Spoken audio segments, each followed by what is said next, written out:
Eu gostaria de parabenizar a biblioteca, né, por essa iniciativa que está realmente os 100 anos de Josué e também pela organização que me surpreendeu. Achei assim um evento magnífico pela sua amplitude. Nesta sessão, nós vamos ter uma mesa redonda com o professor Rui Moreira, né, com o professor Paulo Roberto Alentejano e com o professor Júlio Alberto Jung, da Universidade Federal Fluminense, o professor Rui Moreira também, e o professor Alentejano, da Universidade Estadual do Rio de Janeiro, sobre o tema Agricultura, Alimentação e Saúde, o que Josué de Castro diria hoje. Os membros da mesa terão 30 minutos para expor a sua explanação e, logo depois, nós teremos o debate com o público. Dispensa as apresentações, o professor Rui Moreira já é bastante conhecido, não é? O professor Paulo Roberto Alentejano também, né? E o professor Júlio, que talvez seja o professor menos conhecido nosso, é da Faculdade de Medicina, do Departamento de Medicina Comunitária. Bom, com vocês, então, o Paulo Roberto Alentejano. Bom, boa noite. Obrigado aí pelo convite para estar participando dessa mesa redonda aí, nesse seminário sobre Josué de Castro.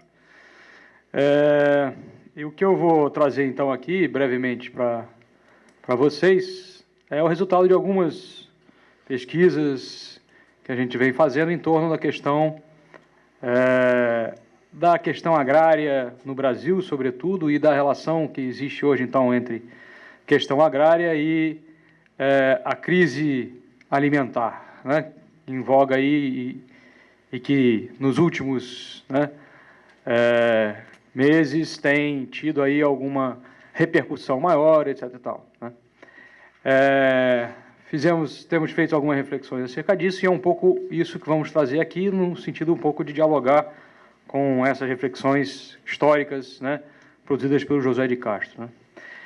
A gente começa exatamente recuperando uma pequena citação do Josué de Castro, que vai um pouco abrir o que eu estou pensando em desenvolver nesse sentido, né. Então, a fome é, regra geral, o produto das estruturas econômicas defeituosas e não de condições naturais e insuperáveis. Querer justificar a fome no mundo como um fenômeno natural e inevitável não passa de uma técnica de mistificação para ocultar as suas verdadeiras causas, que foram, no passado, o tipo de exploração colonial imposto à maioria dos povos do mundo. E, no presente, o neocolonialismo econômico, a que estão submetidos os países de economia primária, dependentes, subdesenvolvidos. Ora, essa citação de Josué de Castro me parece bastante apropriada para a gente refletir sobre a problemática, né, atual da situação aí da chamada crise dos alimentos, né? Por quê, né? Porque exatamente hoje, uma das coisas, né, quando se debate hoje a situação aí da crise dos alimentos, que se coloca aí, que alguns, né, têm colocado, é tentar atribuir, né, o problema da fome, né, no mundo atual a problemas como as mudanças climáticas, questões como secas, enchentes, enfim, fenômenos naturais que estariam por trás aí da crise, né, dos alimentos, da redução da oferta de alimentos no mundo e dos problemas, então, relacionados, né, ao abastecimento alimentar no mundo. E, na realidade, quando a gente, né, analisa mais efetivamente, né, essas palavras de Josué de Castro, elas são emblemáticas exatamente do oposto, né, ou seja, exatamente da ideia de que são as estruturas econômicas, sociais de dominação, né, impostas hoje, né, no mundo que justificam e explicam, né, a questão da fome. Nesse sentido, há uma atualidade muito grande, né, no pensamento do Josué de Castro, na obra dele, na reflexão sobre a questão da fome, né. Na verdade, a gente poderia dizer, né, que a fome hoje, na realidade, ela é uma decorrência da dominação da agricultura por grandes corporações transnacionais, que transformaram a agricultura, né, na produção de mercadorias e no objetivo, então, da acumulação de capital, né? A agricultura deixou de ser produção de alimentos, como historicamente foi, quando, né, sob o domínio, sobretudo, aí das populações camponesas e tradicionais, e passou a ser, sobretudo, né, cada vez mais acentuadamente nos dias de hoje, uma produção de mercadorias voltada para a acumulação de capital sob o controle de grandes corporações transnacionais. E o interesse dessas grandes corporações transnacionais na estruturação, então, dessa forma de organização da produção agropecuária e da distribuição dela, que justificam, né, exatamente a presença da fome. Por quê? Porque a maior parte hoje, então, da população mundial não tem terras para produzir, né, os seus alimentos e não tem dinheiro para adquirir os alimentos que necessitam para a sua sobrevivência, né? Então, na realidade, você tem hoje a fome como um problema estrutural, né, para boa parte da humanidade. E a gente vai, então, tentar desenvolver um pouco mais essa argumentação, mostrando quais são os principais fatores que estão hoje por trás, então, dessa questão da fome, né?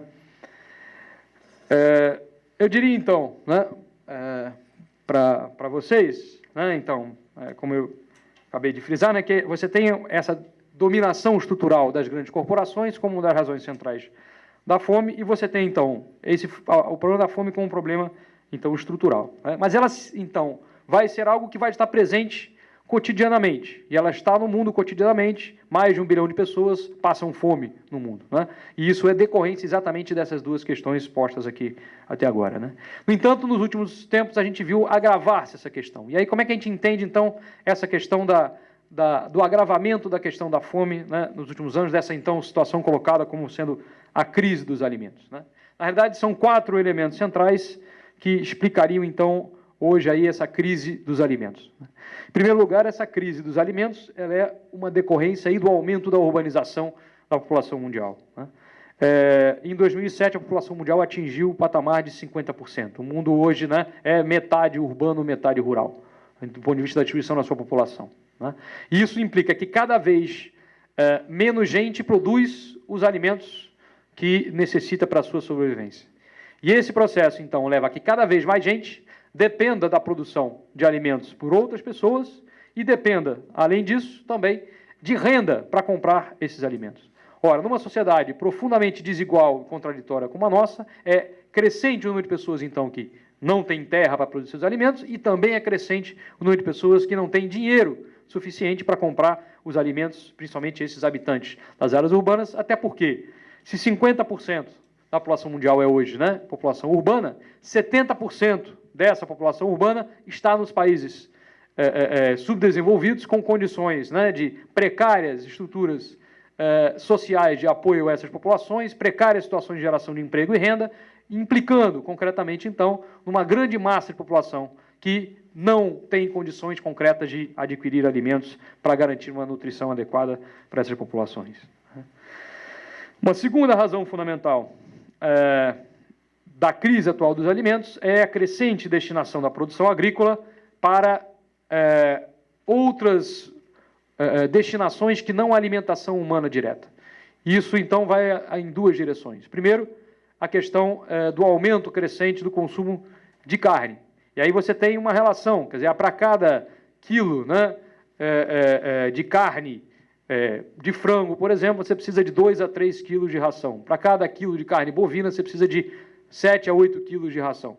Então, isso implica em cada vez um volume maior, né, de cereais, principalmente, que é a base alimentar fundamental, né, das populações do mundo como um todo, são destinadas crescentemente à produção de carne, à engorda, né, de frangos, porcos e gado bovino, né? Então, isso se traduz num volume crescente de produtos que são destinados, né, nessa direção e que não são, então, diretamente destinados à alimentação humana. E, em segundo lugar, a produção de agrocombustíveis, né? A crescente utilização de produtos, né, para geração de produtos agrícolas para geração de energia, principalmente aí, né, combustíveis, né, vai então implicar também que grande parte da produção agrícola esteja sendo destinada para isso e não esteja sendo destinada para diretamente à alimentação humana. Então, esses 2 fatores agregam-se, né, ao elemento anteriormente colocado, né, agravando então a situação da fome no mundo. Terceiro elemento fundamental, o crescente preço dos insumos utilizados no modelo agropecuário atual, que é um modelo extremamente dependente, né, de energia e, sobretudo, de petróleo, e a alta do preço do petróleo nos últimos anos tem implicado, né, em aumentos significativos dos custos de produção nesse modelo agrícola, né, aí colocado no modelo típico da Revolução Verde, né, da mecanização, da quimificação. Então, toda a mecanização baseada aí, né, no petróleo, sobretudo, né, óleo diesel, né, nas máquinas, e, de outro lado, né, o uso de fertilizantes químicos à base de petróleo, tudo isso, então, tem um impacto muito forte do ponto de vista do preço desses insumos que vão embasar essa agricultura. E aí você tem a consequência, então, desse processo. E esse preço crescendo dos insumos, na realidade, tem a ver com petróleo, mas tem a ver também com o fato de que essa produção é profundamente monopolizada, né? No Brasil, por exemplo, hoje você tem duas empresas que dominam o mercado de fertilizantes. Então, isso implica um grau de monopólio dessas empresas que impõem preços aos agricultores de uma forma absurda, tanto que, para vocês terem uma ideia, da safra passada para essa safra, o preço, né, dos principais fertilizantes, né, utilizados em larga escala nessa agricultura mecânico-química, mais do que dobrou, implicando aí em crescentes custos de produção desse ponto de vista, né? E também toda uma dimensão, então, também especulativa que você tem por trás desse processo, na medida em que avança essa dominação. E, finalmente, o quarto elemento, o aumento crescente do preço das terras, né? Há uma disputa crescente, então, por esses espaços para a produção, né, de agrocombustíveis, também de outras produções, como eucalipto, né, para a produção de celulose, coisa e tal, tem levado a um aumento crescente, né, do preço das terras, e isso gerando um processo especulativo muito forte, que vai, então, estar por trás, né, da contribuição, então, para esse aumento, né, do preço dos produtos e agravando-se, portanto, a crise dos alimentos a partir daí. Então, menor oferta, maior preço, com uma população crescentemente urbanizada, né, um volume cada vez maior de produtos destinados à produção de agrocombustíveis e alimentação animal. A implicação disso tudo é esse problema, então, da crise dos alimentos e da fome crescente nos dias de hoje, né? Eu vou mais detidamente um pouco, então, agora trabalhar como é que o Brasil entra nesse processo, né? Então, a gente teria, né, primeiro, no caso do Brasil, né, uma questão... Eu vou pedir, por favor, ir para os gráficos, né? Porque acho que agora tem umas coisas interessantes para mostrar nesse sentido, né? Mais do que o roteiro, né?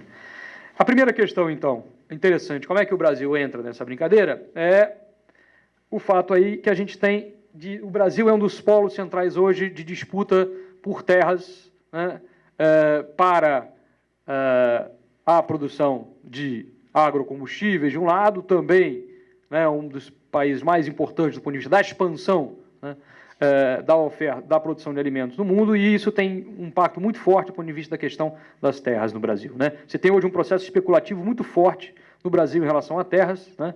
Para vocês terem uma ideia, do ano passado para cá, o preço médio das terras subiu 16% no Brasil, atingindo hoje cerca de $2.600 o hectare, em média, né, terras voltadas para a agricultura no Brasil, o que dá aí um padrão muito elevado nesse sentido, embora ainda 2 vezes mais barato que o preço da terra nos Estados Unidos. E aí, toda uma corrida que você tem hoje em direção ao Brasil, de grandes fundos financeiros e de grandes, né, especuladores voltados para a questão da terra no Brasil, né? E por que isso, né?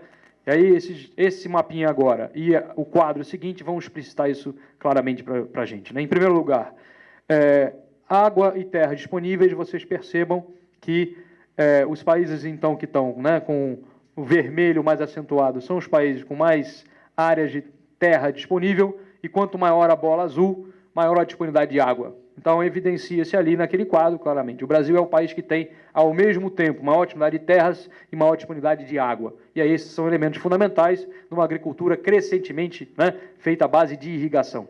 E aí você tem essa importância central, estratégica do Brasil desse ponto de vista, né? Por favor, o quadro seguinte.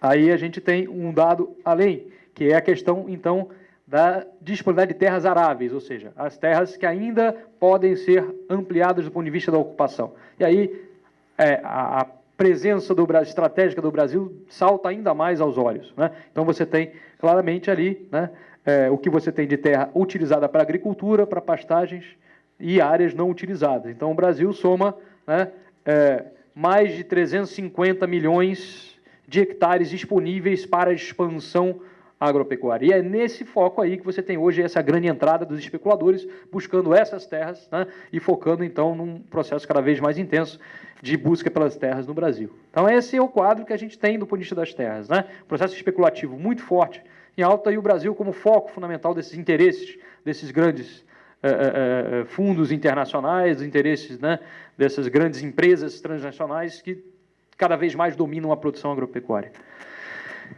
Por favor. Muito bem.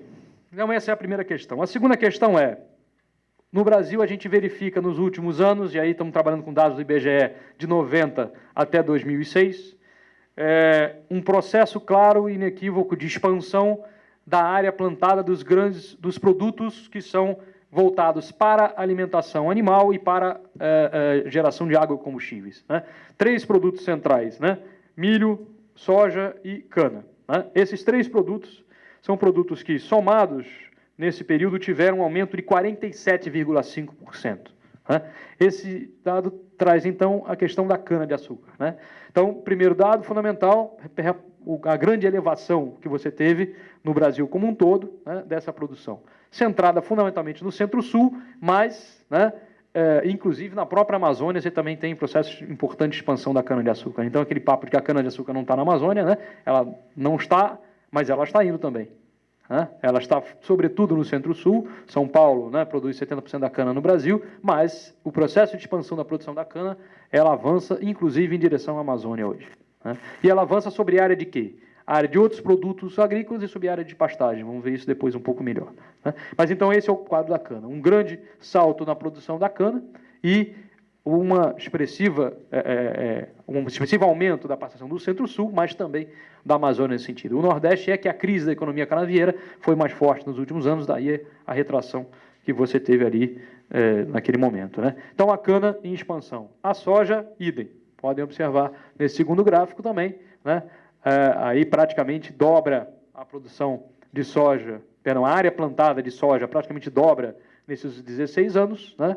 E aí, nesse caso da soja, em todas as regiões, né? Indistintamente, você tem Centro-Sul, Amazônia, Nordeste, em todas as regiões você tem expansão da área plantada de soja, avançando, né, cada vez mais. E aí, nesse caso, a soja, o maior crescimento, o maior índice de crescimento de área é exatamente na Amazônia, com esse processo de expansão que da fronteira da soja por dentro de Mato Grosso, etc. e tal, avança em direção ao Pará, já está em Santarém hoje. Então, é um crescimento muito expressivo nesse sentido. Né? E terceiro produto, o milho. Né? Também um processo de crescimento praticamente absoluto, né? Um pouco menor do que nos outros, evidentemente, mas também as regiões todas, um pouquinho no Centro-Sul, uma certa queda, mas há uma expansão da área plantada do milho de uma maneira geral. Então, esses 3 produtos, que são base da alimentação animal e base da produção de agrocombustíveis, a cana-de-açúcar para álcool, né? Hoje, etanol, enfim, o álcool, né? E a soja, que é a base fundamental do programa do biodiesel, embora tenha feito uma enorme propaganda aí, né? Mamona para o biodiesel, coisa nenhuma, né? 90% do biodiesel, né? Do primeiro leilão da Petrobras foi soja. Então, é a marca fundamental. Aliás, repete-se a história do pró-álcool, né? Faz todo um discurso, né, de que, bom, vamos ter matriz diversificada, etc., etc., e, no fundo, você vai em direção àquelas produções que têm aí um peso político e econômico maior, né, do setor mais, né, seja dos usineiros naquela época do pró-álcool, hoje, né, dos grandes produtores de soja, das grandes empresas, né, voltadas para a questão da soja. Né? Então, esse é o perfil que a gente tem desses 3 produtos. A contraposição a isso o que é a base alimentar, né, historicamente aí do povo brasileiro, né? Arroz, feijão e mandioca. O que acontece com esses 3 produtos? O oposto do que ocorre com esses 3 primeiros aqui apontados, né? Na soma, menos 17% de área para esses 3 produtos. Aí vocês veem o arroz, né? Queda generalizada em todas as regiões, você tem redução da plantação de arroz, e no total você tem uma queda aí de mais de 1 milhão de hectares de arroz nesse processo. Então, uma redução efetiva dessa produção que está sendo deslocada por esse crescimento das outras produções voltadas, então, para alimentação e para agrocombustíveis. O quadro do feijão não é diferenciado, também você tem uma queda generalizada da área plantada com feijão no Brasil, reduzindo-se fortemente, então, essa área também do feijão, e o quadro da mandioca, né, é um quadro um pouco menos expressivo, sobretudo pela ampliação da produção de mandioca na Amazônia, né, o que está relacionado aí a todo um processo recente aí de expansão da colonização e dos próprios assentamentos rurais, etc. Ou seja, o quadro geral que a gente tem, nesse sentido, qual é? É o quadro da substituição crescente, né, no Brasil, das áreas agrícolas voltadas para a produção de alimentos, para áreas agrícolas voltadas para a produção de agrocombustíveis e de produção para ração, para consumo animal, né?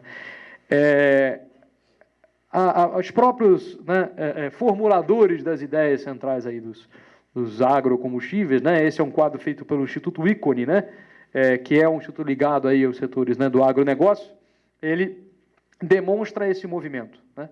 A cana-de-açúcar, então, né, indo em direção a que áreas? Né? As áreas de soja, de milho e também as áreas de pastagem. E, por sua vez, a soja e o milho deslocando-se para as áreas de pastagem. Esse é o desenho básico que a gente tem e é o que está de fato acontecendo. Eu tive agora no Triângulo Mineiro, início de julho, 15 dias numa pesquisa de campo e comprovadamente você visualiza isso, né? Áreas que eram áreas de soja, eram áreas de milho sendo substituídas por cana-de-açúcar, pastos sendo substituídos por cana-de-açúcar e a criação de gado deslocando-se.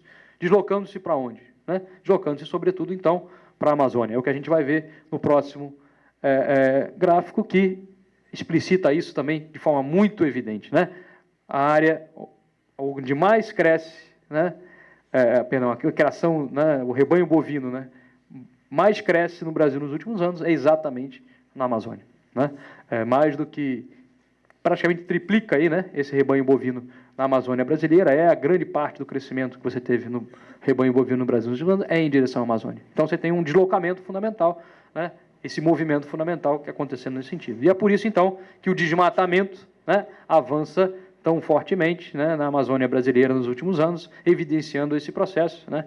Como diz o Carlos Walter, né, a Amazônia como lugar onde se mais mata e se desmata no Brasil, né? Porque ao longo desse processo, então, de expansão, né, da fronteira agrícola e, sobretudo, aí, né, da criação de gado, você tem o desmatamento em larga escala e você tem a grilagem de terras associada a isso, né? E aí não é à toa que a gente vai ter, no rastro dessa expansão da pecuária, né, e também da soja, os mapinhas, né, estão evidenciando esse processo, né, também rebatendo-se nesse processo a violência que se estabelece nesse processo de ocupação. A gente vai ver no último gráfico, então, né, que é a Amazônia também, onde se concentram os assassinatos no campo brasileiro, né? Então, o desmatamento, né, e os assassinatos correndo paralelamente a esse processo de ocupação do espaço agrário brasileiro, né? Sobretudo hoje em direção da Amazônia, marcado, então, pela devastação e pela violência. Ou seja, o que a gente tem no conjunto, então, né, é um quadro bastante claro e evidente de que esse modelo, né, agropecuário brasileiro, que é um modelo dominado por grandes empresas transnacionais, sinaliza concretamente para a insegurança alimentar, sinaliza concretamente para o avanço da devastação, sinaliza concretamente para a violência cada vez mais forte na instituição desse processo de ocupação no espaço agrário brasileiro, né? E, portanto, mostra, né, a atualidade também do próprio pensamento de José de Castro, né? Qual a saída para isso, né? Como a gente poderia pensar ali no vídeo inicialmente, né, as ideias, né, do José de Castro remetiam para a necessidade e a urgência da realização de uma verdadeira reforma agrária como solução para o problema agrário brasileiro e mundial, né? E isso hoje é absolutamente premente no Brasil. Só que não o que se diz fazer hoje, né, como reforma agrária, que é uma política de assentamento, sobretudo, inclusive, que colabora para esse processo de expansão do movimento de grilagem e devastação da Amazônia, né? Porque 70% dos assentamentos realizados nos últimos anos têm sido na Amazônia, favorecendo esse processo de expansão da frente agropecuária brasileira. Qual seria, efetivamente, então, um processo de reforma agrária que pudesse contribuir para solucionar esse problema da fome, né? Em primeiro lugar, essa reforma agrária deveria ser feita nas áreas de ocupação mais antigas, nas áreas de concentração da ocupação pelo agronegócio, né, no Sudeste, no Centro-Sul, sobretudo, né, e para isso seria fundamental atualizar os índices de produtividade e efetivar, né, o conceito de função social da propriedade de forma integral, ou seja, também nas suas dimensões ambiental e trabalhista, coisa que até hoje não foi feita no Brasil. Em segundo lugar, orientar a produção dos assentamentos de reforma agrária para a produção de alimentos, sobretudo, né, com políticas de apoio, né, concretos à produção e à compra desses alimentos, de forma a garantir não só renda para os assentados, mas também uma garantia efetiva da possibilidade de comercialização dessa produção. Em terceiro lugar, né, uma reforma agrária que tivesse bases agroecológicas, de forma a não reproduzir a elevada dependência energética da agricultura convencional e os próprios impactos, né, em termos de solos, água, etc., que esse modelo gerou ao longo dos últimos tempos, né?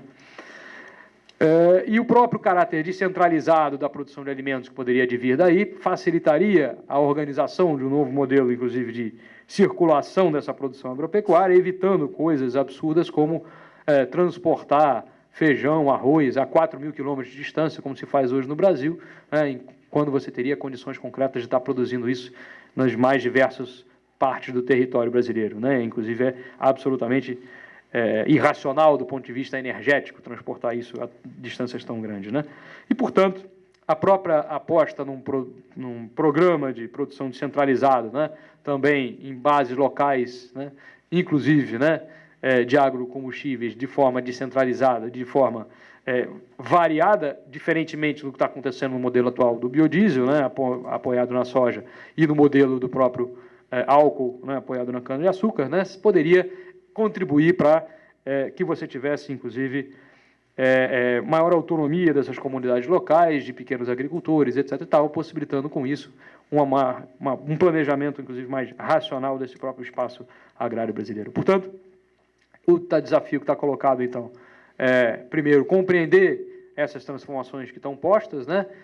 Entender que esse modelo agropecuário que existe hoje no Brasil é um modelo que reforça, né, cada vez mais, então, a insegurança alimentar, aponta cada vez mais, né, para a ampliação do problema da fome e do aumento do preço dos alimentos, e é preciso, então, não só combatê-lo, como buscar efetivamente alternativas que passam necessariamente por uma ampla reforma agrária que redimensione essa dimensão da própria produção agropecuária brasileira. Então, me parece que esses dados mostram, né, como eu falei no início, a partir daquela citação do José de Castro, que o problema, né, continua absolutamente vinculado, então, às estruturas econômicas e sociais de dominação que se repõem constantemente e que hoje são, basicamente, aí, conduzidos pelas grandes corporações transnacionais, que são efetivamente as responsáveis por essa dinâmica desse modelo e são responsáveis pela existência e pela persistência do problema da fome e seu agravamento cada vez maior nos últimos anos. Compreender isso também é absolutamente fundamental e atualiza o pensamento do José de Castro. Obrigado.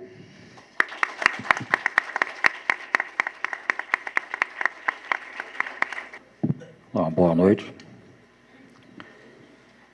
Eu primeiro queria elogiar essa iniciativa da nossa biblioteca. Cezira já se retirou, mas eu quero parabenizar Cezira, Leila, lá atrás, Cláudia, porque a nossa biblioteca provavelmente está dando um exemplo para todas as bibliotecas da UF. E temos, então, uma iniciativa que faz que a biblioteca seja uma referência na vida acadêmica de uma universidade, como a gente sempre espera que a universidade seja, e que todos os seus organismos também, em particular um como este, a biblioteca, que não é só um lugar onde nós entramos, sentamos, lemos livros, que já é uma grande coisa, mas é também ali um lugar onde aqueles que aparentemente estão nas estantes são pensamentos vivos, como é o caso do José de Castro. Então, eu me sinto muito honrado com o convite de estar participando deste segundo evento aqui na casa que a nossa biblioteca realiza, O primeiro foi uma homenagem ao Alberto Paz Guimarães, que também mexe com essa questão agrária, um dos grandes estudiosos da questão agrária no Brasil. Pelo que vocês viram no vídeo, pouca gente poderia falar da importância de Josué. Eu quero pontuar mais uma ou outra informação para termos um quadro de referência mais amplo e então nós o descobramos mais, que é preciso. Josué nasceu em 1908, no Recife, de uma família de classe média, mas já de retirante. Já conhecia o drama do sertão e conhece o drama da Zona da Mata. Em 1929, com 21 anos, ele forma-se em medicina. Eu tenho registro de que em 1938, 39, ele forma-se em filosofia. Então, ele tem essas duas áreas de formação. Ele forma-se no Rio de Janeiro, volta para o Recife, e lá, num consultório de amigos dele, médicos, ele se instala e começa a fazer o seu atendimento. Mas desde menino ele conhecia os mocambos do Recife, ele conhecia aquelas áreas de pobreza e de fome, e ele então se volta como médico justamente para essas áreas e para essa população. É a opção dele. Aos 21 anos de idade, esta é a opção de Josué de Castro. Estou olhando para vocês quantos Josué de Castro, em termos de idade, eu não estou vendo na minha frente. E como é importante nós sabermos disso. Aí ele começa também a trajetória dele de professor universitário. Em 1932, ele vai ser professor da Faculdade de Medicina, agora de lá, do Recife, de Fisiologia, que é a área em que ele vai mais se especializar. Em 1933, ele se torna professor de Geografia Humana da Faculdade de Ciências e Filosofia de lá, do que hoje é a Universidade Federal de Pernambuco. E aí ele tem contato com a literatura geográfica brasileira e começa, então, a fazer os cruzamentos. Médico, vai se tornando um grande especialista em problemas de nutrição, a ponto de hoje ele ser considerado pelos nutricionistas um dos criadores desse campo científico no Brasil, na verdade, no mundo. Numa época em que a alimentação não era objeto de um estudo sistemático, é isto que ele passa a fazer. De certo modo, ele introduz uma ciência da alimentação colada com a ciência da nutrição, enquanto ciência e com a medicina, a formação científica médica dele, e ele percebe que a geografia lhe abre o horizonte amplamente. E é nessa combinação que ele acaba publicando pela Companhia Editora Nacional, através da série brasiliana, uma das mais importantes ainda hoje séries de livros publicados, dedicados a estudos de Brasil. Um outro geógrafo também tem um livro publicado nessa série, que é o Milton Santos, A Região do Cacau. Milton, também novinho ainda, escrevendo um livro sobre a região do cacau, publicado por esta série importantíssima na vida intelectual brasileira. Ali na série brasileira ele publica, então, o problema alimentar do Brasil. Ele chama a atenção do Brasil todo para o problema da alimentação. E chama a atenção, então, para os trabalhos que ele vinha fazendo. Em 1935, ele vai a campo, pega 3 desses lugares de pobreza, faz uma pesquisa, e é a primeira pesquisa acerca da situação da classe trabalhadora no Brasil, coisa inédita neste país, e, sobretudo, em se tratando de um médico. Ele faz uma pesquisa social do proletariado brasileiro, é o primeiro estudo do proletariado fabril brasileiro, proletariado urbano brasileiro, que se faz no Recife. Aí, então, é que ele percebe claramente que aquela quantidade enorme de pessoas que iam lá ao seu consultório doente, a doença, na verdade, era a fome. E que existe uma forte ligação, então, entre a situação social de vida dessa população e a sua condição precária de saúde.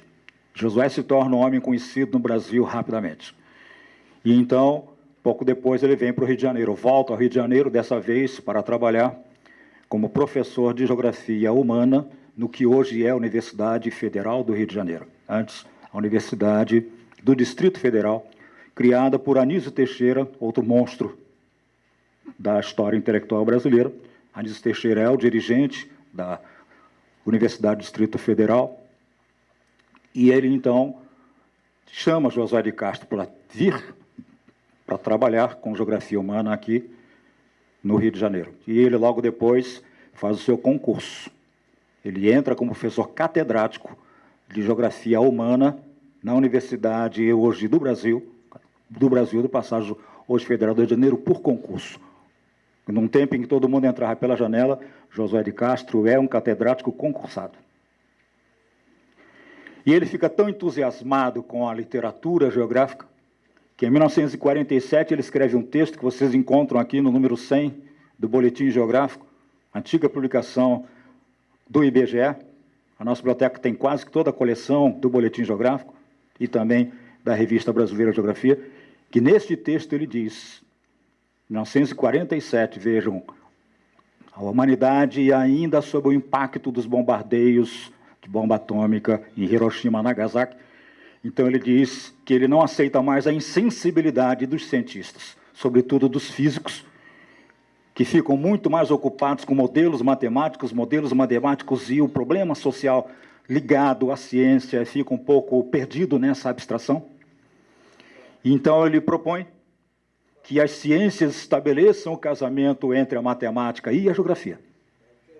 A matemática, porque é ela que vai permitir à ciência esse poder enorme de abstração que é necessário às generalizações científicas, a trabalhar com construções teóricas, que pede uma imensa capacidade de abstração das coisas empíricas, mas que então se juntasse a essa capacidade de abstração conferida à ciência pela matemática, aquela da sensibilidade corpórea, fornecida e capaz de ser fornecida pela geografia.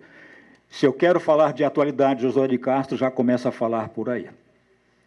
Hoje, nessa época em que tanto se fala em diálogo dos saberes, inclusive com o intuito de se recuperar a sabedoria do senso comum, do conhecimento das comunidades indígenas, campesinas, quilombolas, dos nossos familiares, esse conhecimento que sempre se teve ao longo da história da humanidade, e a ciência autoritária e arrogante dispensou, e hoje ela corre atrás dele.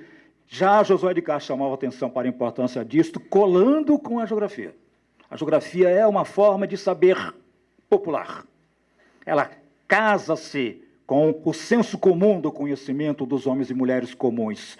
E é isto que lhe impregna de tanta força discursiva. Porque ela está ligada, através do corpo, com as coisas sensíveis do mundo que nos circundam. Porque é isto o atributo da geografia, esse trabalho através da sensibilidade corpórea. Então ele já propõe este casamento. E o que o leva a pensar desse jeito a geografia é que ele, lendo Jean Bruns e, sobretudo, Max Sorre, ele percebe ali, na obra desses geógrafos, o que ele estava precisando exatamente de referências para poder transformar o conhecimento que ele tinha sobre o problema de alimentação e fome numa geografia da fome. Na verdade, ele cria uma geografia da alimentação por influência de Sorre. Da geografia da alimentação, ele parte para a geografia da subnutrição. E é esta combinação de fome e nutrição, alimentação e nutrição, que vem dessa combinação a geografia da fome. É impressionante, porque ele escreve em 1946 o seu grande livro, A Geografia da Fome. 1946, um ano antes do texto que eu citei. Em 1951, ele escreve A Geopolítica da Fome. A Geografia da Fome é um livro que retrata a situação no Brasil. A Geopolítica da Fome é o livro em que ele retrata a situação em escala mundial. Isso em 1951. Em 1957, ele escreve o Livro Negro da Fome, que é um livro que ele dedica inteirinho à situação específica do que naquela época chamava-se o Terceiro Mundo. Ele vai mapeando as várias regiões do mundo do ponto de vista dos seus regimes alimentares, baseado na influência de Max Sorre. E é Sorre um dos prefaciadores, justamente, de uma das reedições agora da Geopolítica da Fome, em língua estrangeira, francês e inglês, ao lado de vários prefaciadores importantes de expressão nacional, está lá. O homem que fez a cabeça de Josué, agora tendo a sua cabeça feita por Josué. Essa interação de Josué com a geografia brasileira é impressionante, porque não é uma coisa só de livros. Ele tem relação com os geógrafos mais importantes, nacionais e internacionais daquele tempo. Ele é amigo dos grandes geógrafos brasileiros. E os geógrafos brasileiros de grande expressão, vocês acabaram de ver Milton Santos, sempre chamam a atenção para a necessidade de mantermos viva a imagem de Josué de Castro. É impressionante como nós desconhecemos um homem desse. Nós, a comunidade geográfica. É impressionante como nós desconhecemos uma pessoa desta que trouxe uma enorme transformação no universo dos geógrafos e da geografia. Ele tem um impacto sobre a geografia internacional. Acabei de citar aquele que era referenciado naquela época como um dos maiores geógrafos do mundo inteiro. Max Sorre não é um geógrafo de pouca expressão. Max Sorre reconhece a sua influência em Josué e a sua influência de Josué. Há uma forte interação, então, entre eles a partir deste momento.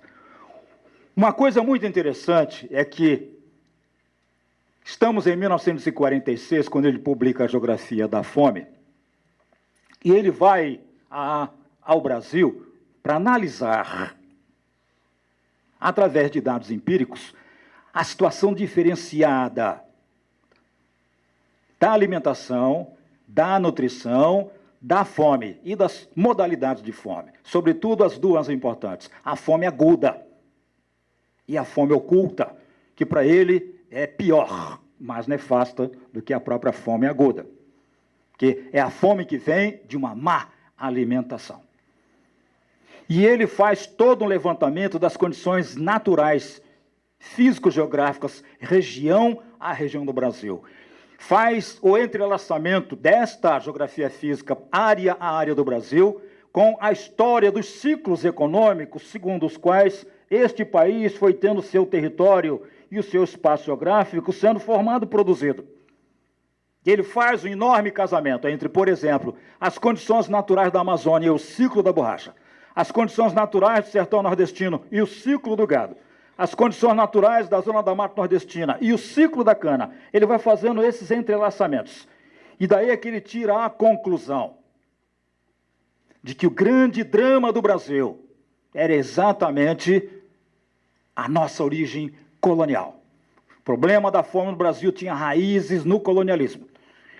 Até do ponto de vista das representações do país, dizia Josué, somos grandes desconhecedores da realidade por completo deste país. Ainda vemos a Amazônia com os olhos dos colonizadores. Ainda vemos o sertão nordestino com os olhos dos colonizadores. Ainda vemos o centro-oeste com os olhos dos colonizadores. Ainda ficamos nesta crença de que o país é um país pobre de solos.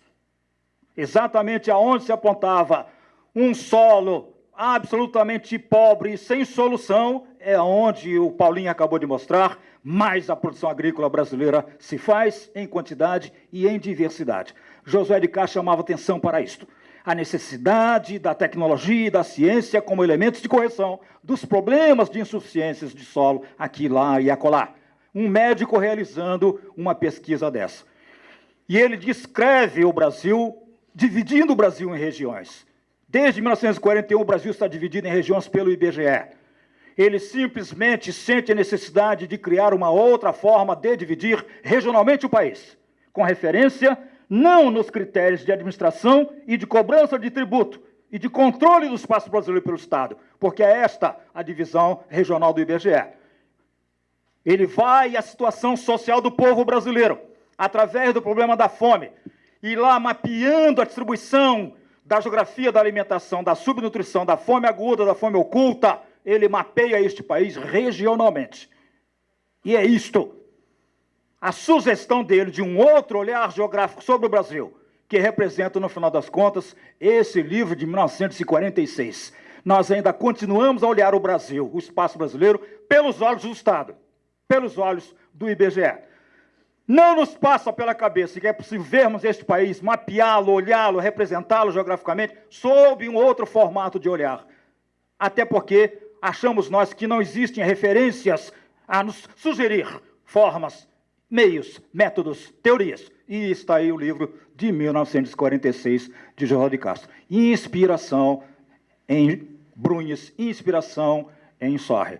E é este método, é este modelo teórico que ele tira do Brasil, da análise do Brasil do livro de 1946 e transporta para a escala mundial. A mesma metodologia está por dentro da geopolítica da fome. Esses livros todos estão aqui na biblioteca.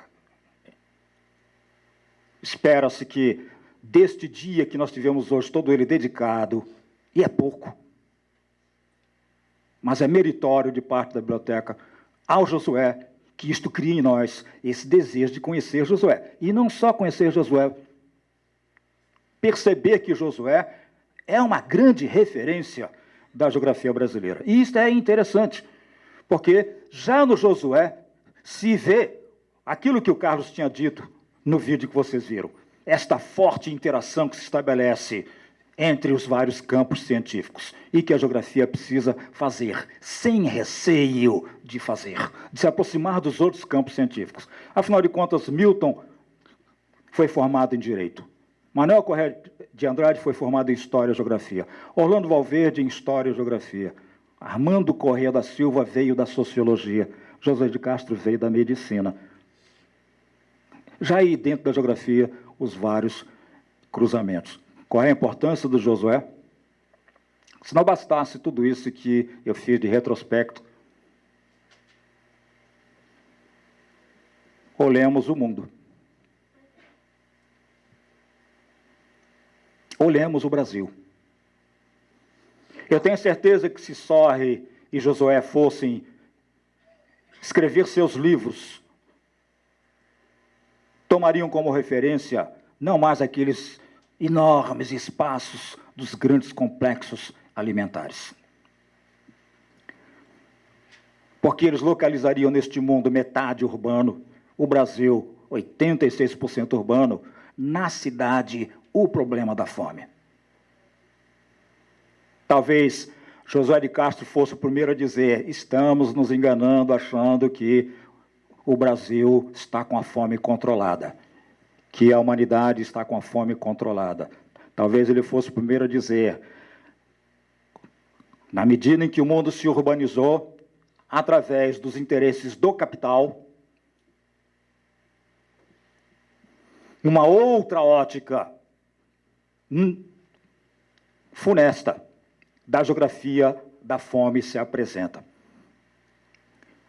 A fome disfarçada na obesidade, por exemplo.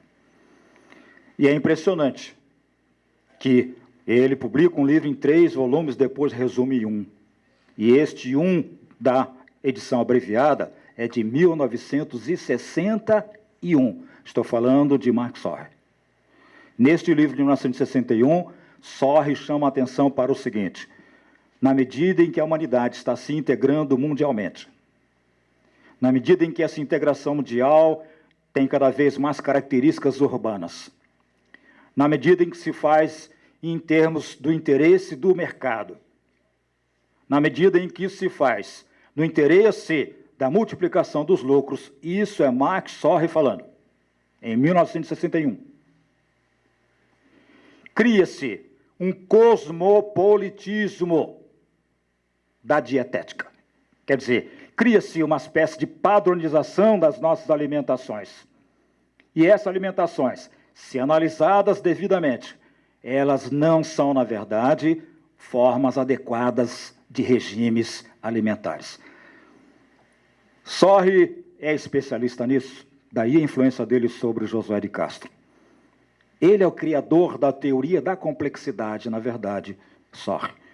Porque quando ele olha para as paisagens agrícolas, o que ele vê não são cultivos, o que ele vê são complexos alimentares. O complexo alimentar do trigo, o complexo alimentar do arroz, o complexo alimentar. É exatamente esta ideia do complexo alimentar que vai inspirar o pensamento de José de Castro. Com isso, eu estou querendo dizer que a geografia da fome mudou de pele geográfica mudou de características geográficas. E se nós achamos que José de Castro está ultrapassado porque já não estamos mais no mundo agrário, no mundo rural, e fome era problema de mundo rural, o próprio Bolsa Família, essa coisa oficial do Lula, nos diz que as grandes áreas de fome não são as áreas rurais. As áreas de fome, de fato, estão nas grandes cidades. E existe uma estetização desta miséria urbana. A miséria agora está aqui. Este assunto é extremamente nosso, esse assunto é extremamente atual. E isso faz de Josué um homem atualíssimo, lamentavelmente para nós. Com toda certeza, ele também lamentaria se ele puder chegar aqui e dizer: estou olhando tudo isso, lamentavelmente, eu ainda sou atual. Mas o Josué é atualíssimo também por uma outra razão. Ele foi o primeiro, ainda na década de 50, a chamar a atenção para o problema ambiental. E na linha que o Paulinho desenvolveu de pensamento. Hoje, todos nós estamos preocupados com o meio ambiente. Nenhum de nós, ao se preocupar com o meio ambiente, se manifesta preocupado com o meio ambiente porque é sinônimo de fome. E meio ambiente é sinônimo de fome. As duas coisas estão coladas. Para eles são as duas vertentes do subdesenvolvimento. Vejam, que homem atual. O problema da fome segue sendo atual, infelizmente, mas disfarçado na face urbana.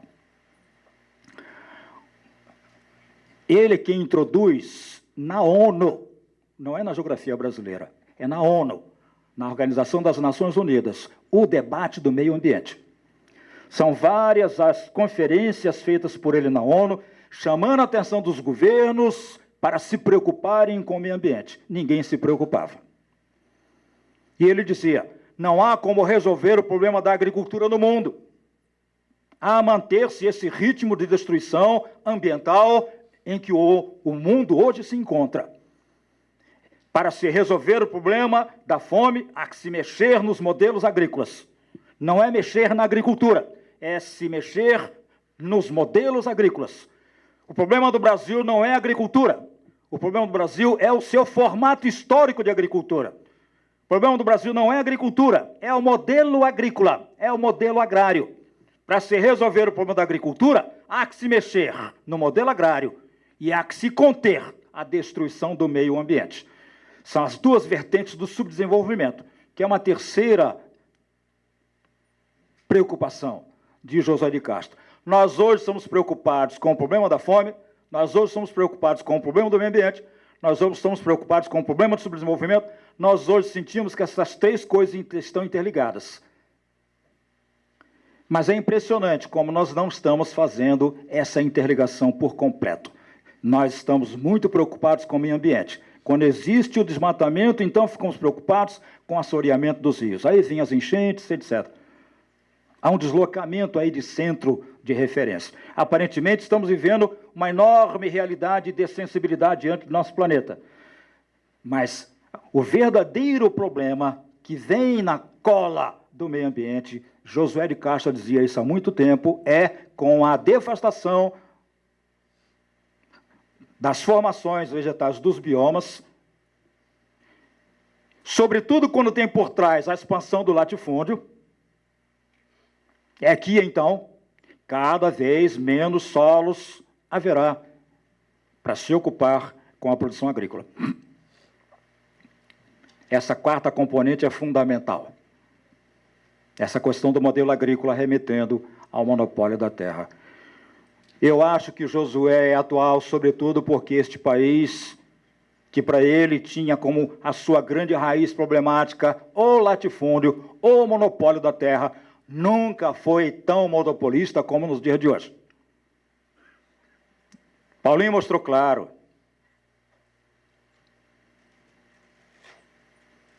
As madeireiras destroem a mata. Depois partem para frente. Deixam para trás aquela área. Ali entra o gado. As madeireiras vão abrindo, então, os espaços para a expansão do gado dentro da floresta amazônica. O gado vai para frente e entra a soja. A soja abre para a cana-de-açúcar. No dia 5 de setembro é quando realmente Josué faria os seus 100 anos de idade. Agora, na sexta-feira. E haverá uma grande homenagem, como essa que nós estamos fazendo aqui em Recife, a Josué de Castro. E Lula estará lá fazendo o seu discurso em homenagem a Josué de Castro. Lula fazendo discurso de biocombustível, de venda das terras no Brasil na forma de água e de energia. Lula fazendo um discurso de homenagem a José de Castro. Só isso valeria a pena para dizermos como José de Castro é atual. Vixe! Obrigado, gente.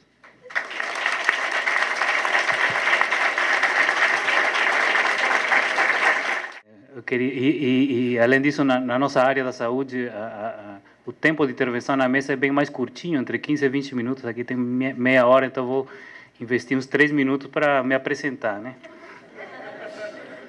Pelo meu sotaque cosmopolita, vocês perceberam que eu não sou brasileiro.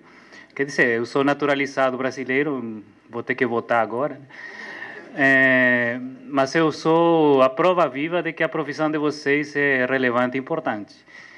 Que eu sou neto de chineses que migraram de 2 ou 3 partes da China, né? O pai da minha mãe falava português, era de Macau. Eles migraram para o Peru. E no Peru tem muito chinês, tem muito japonês, tem bairro chinês. E lá eu nasci na fronteira com Chile. Meu pai que é médico, muito velhinho já, ele ainda mora lá na fronteira com Chile. E que é um deserto, o deserto de Atacama, né? Aí eu vim ao Brasil, aí me apaixonei por uma baiana, que aliás está sentada aqui nessa sala, né? O que a baiana tem? Aí eu decidi ficar no Brasil, a gente tem 2 filhinhas cariocas, né? Eu moro na Tijuca e trabalho em Niterói. Eu sou um professor muito novo, no sentido assim, pouco tempo de professor, né? Quando eu escuto o Rui, o Paulo, eu falo, algum dia eu vou ser assim, né? Aquela coisa, aquele professor mesmo, assim, né? Quando eu crescer não, talvez pelos lados, né? Aí eu queria contar rapidinho para vocês como é que eu estou aqui sentado falando de José de Castro. Ao que me parece, o que eu entendi, tudo produto de fofoca. Porque chegou convite para a faculdade de medicina e os médicos, como bons médicos, ninguém sabe quem é o José de Castro, né? Estão falando, quem é esse cara, José de Castro? Eu acho que tem a ver com alguma coisa de ciências sociais, já que o convite vem da geografia, né? Aí passaram para nós, que somos um instituto pequenininho dentro do hospital, chamado Instituto de Saúde da Comunidade, que atende a todas as profissões da saúde na área de saúde coletiva, saúde pública, né? Só que mesmo no Instituto de Saúde da Comunidade, quase ninguém sabia quem era José de Castro, né? O chefe do meu departamento, por acaso, que é uma pessoa que gosta de literatura, ele é escritor também, ele sabia quem era José de Castro. E ele sabia quem era José de Castro porque ele gosta muito de Eusébio. E aí que ele tinha encontrado alguns livros de José de Castro, né? E deu o acaso que a minha sogra, aliás, a mãe da Elda, que está aqui, ela é professora da UFRJ e ela é especialista em José de Castro. Eu não, ela que é especialista, né? Então eu tinha comentado com os professores que a minha sogra é especialista em José de Castro, né? E por isso que me convidaram para vir aqui para falar com vocês. E eu estou sumamente nervoso porque não, a minha sogra, aliás, eu não consegui ler o livro da minha sogra, eu acho que porque ela é minha sogra. Também porque ela é um livro de filosofia da educação da PUC de São Paulo e aquele linguajar mais difícil da filosofia, né? Mas fora de brincadeiras, eu estou muito honrado assim do convite. Eu me preparei mais ou menos assim. Eu estava um pouco nervoso, que eu não estou acostumado a falar para pessoas que não são da nosso campo da saúde, né? No nosso campo tem as próprias piadas, tem os próprios timing, o ritmo, né? Eu já sei as minhas rotinas, o pessoal ri facilmente. Eu estava meio preocupado se os jovens da geografia, os professores, que eu comprovei hoje que são intelectuais de peso, né? Ele está falando de fome, mas o intelecto é de peso.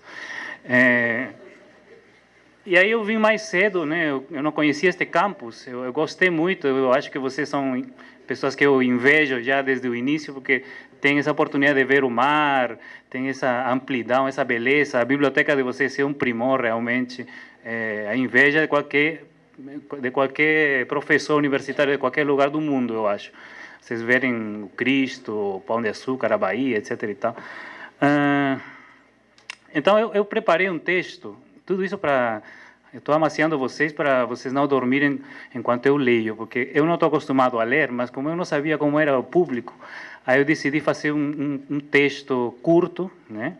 Ele tem 9 páginas só, e eu acompanhei a sessão da tarde, quando passaram o Homens e Caranguejos, e teve uma discussão sobre o lado literário do José de Castro, se era válido, se era importante, se era ciência, se não era ciência. E eu decidi uma abordagem mais pelo lado Homens e Caranguejos do que pelo lado Geografia da Fome, né? Então, é uma abordagem um pouquinho mais literária, eu acho que não vai ficar pesado para vocês escutarem, e eu pedi até para os professores falar por último, já que está cansado, pode cochilar tranquilo, que eu não faço questão de vocês todos ficarem acordados, mas eu acho que vai ser divertido. Então é isso. Eu coloquei para dialogar com o Dr. Josué, 2 pontos. Uma carta e meia reflexão sobre a saúde contemporânea. Então é só meia reflexão, gente. Não se preocupem que o Rui já teve uma reflexão mais de peso, né? Então, começa pela carta. Caríssimo Dr. Josué, em algum momento, percorrendo as poucas trilhas que encontrei para me preparar, aliás, parênteses, a esta hora, quando o sol se põe aqui no Rio, o meu cansaço linguístico começa a emergir. Então, eu peço desculpas a vocês por alguns erros de pronúncia, né, do português. Mas, assim, sempre acontece, toda noite acontece, né? Se for 11 horas da noite, eu já falo só espanhol, né? Se for 3 horas da manhã, talvez saia o chinês, que eu nunca aprendi mais. Então, vamos voltar ao texto. Em algum momento, percorrendo as poucas trilhas que encontrei para me preparar, breve e insuficientemente, para dizer algumas coisas sobre o Senhor, para o Senhor e desde o Senhor, me defrontei feliz e emocionado, mas também com indignação e dor, com uma pequena foto em preto e branco, onde o Senhor conversa com uma criança peruana nas favelas da periferia de Lima. Aliás, o livro está aqui na exposição, ele se chama Por um Mundo Sem Fome, foi editado pelo Banco do Brasil, né? Nesse ano, 1964, ano do golpe militar no Brasil, eu alcançava os 2 anos de vida no deserto seco e ardente de Atacama, na cidade de Tacna, fronteira entre Peru e Chile.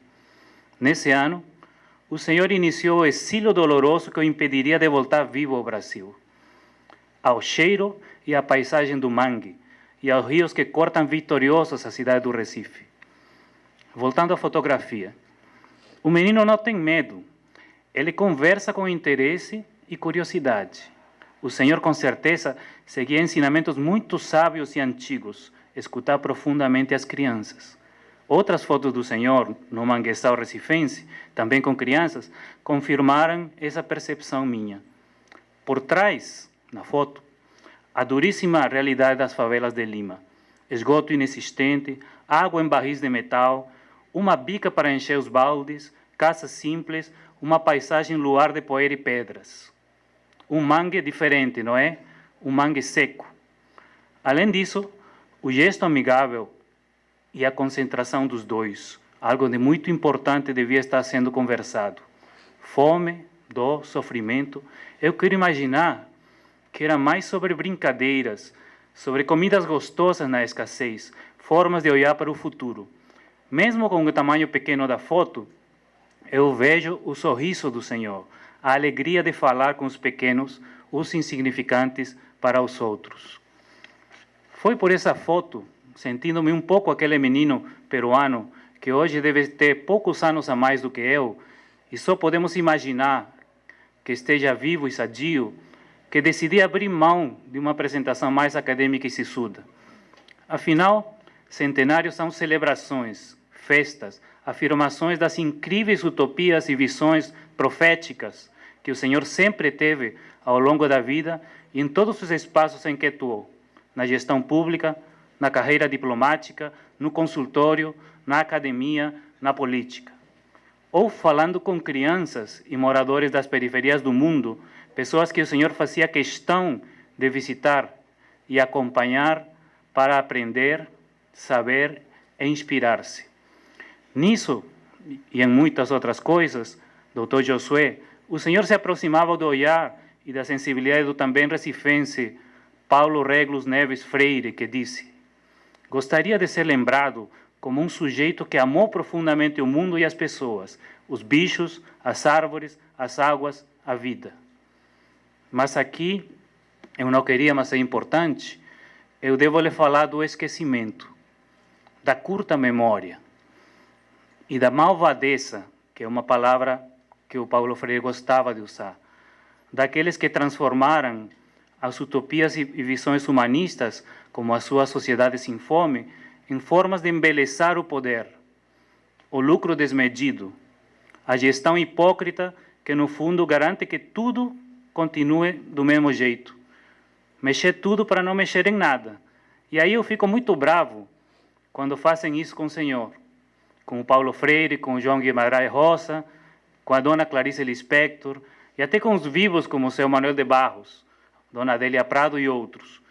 É a maior malvadeza transformar a coragem, o risco, a luta, a constância, a imaginação fecunda, enfim, o gênio engajado e profético do Senhor, em produto enlatado, inofensivo, bonitinho, objeto de consumo e esquecimento, mercadoria em série. Mas essa é a maior e melhor habilidade da sociedade midiática e de consumismo em que estamos imersos e à qual todos contribuímos. Conversando com os nossos mestrandos de saúde coletiva, nós temos um novo mestrado, eles são 27. Desses 27, só um sabia quem era o José de Castro. E até as informações que ele tinha estavam todas erradas, né? Por isso que é tão valioso relembrar, recordar, voltar a passar pelo coração, como escrevia o Eduardo Galeano. Recordar é voltar a passar pelo coração. E nesse centenário, várias iniciativas valiosas vêm acontecendo. Exposições em Brasília, com os políticos, o novo Coração do Poder, e comemorações em universidades, como a nossa UF e a FRJ. Alguns artigos, livros, vídeos, DVDs, mas ainda é muito pouco, né? Quem teve a sorte, e eu espero que vocês tenham a sorte daqui a pouco, de ler a Geografia da Fome, não pode deixar de pensar naquilo que o Senhor teria feito se dispusesse das informações atuais, chamadas de forma curiosa em tempo real, que temos hoje no mundo atual, né? Mas o que aconteceu conosco, profissionais, cientistas, pesquisadores? Como o nosso mundo, que viabiliza o tempo real, por satélite, acompanhando as queimadas, a produção, todas as informações que o Paulo também trouxe, né? Ele bloqueia sistematicamente formas criativas e resolutivas de enfrentamento do sofrimento individual e social. Que mundo é esse que tem esse paradoxo, né? Muitos dos problemas que o senhor abordou e das análises que fez nos anos 1940, no pioneiro Geografia da Fome, são totalmente atuais. Fato que fala muito mal da nossa capacidade de mudar e melhorar, e muito bem da sua visão de futuro. E fala do caráter estrutural desses problemas, que mesmo com mudanças importantes na economia e na sociedade, persistem sob outras formas, né? Por outro lado, quem lê Homens e Caranguejos, que a gente assistiu esse vídeo agora à tarde, ele encontra transparente o amor, o reconhecimento pelo passado que forma, que cria nossas paisagens interiores. É por essa harmonia de dimensões, hoje tão separadas, penso que o Senhor é uma forma de homem público, cientista, escritor, que deveria ser um horizonte a ser alcançado e não poderia ser esquecido. Daí a grande importância da obra de José de Castro, e especialmente tanto a escrita, mas especialmente a vivida, essa vida intensa que ele teve nos curtos 60 e poucos anos que ele viveu, né? 65. Porque desde sempre, e hoje ainda mais vivemos isso, existe um longo caminho entre o dito e o feito, né? José de Castro não, ele falava e fazia, né? Isso é muito difícil conseguir.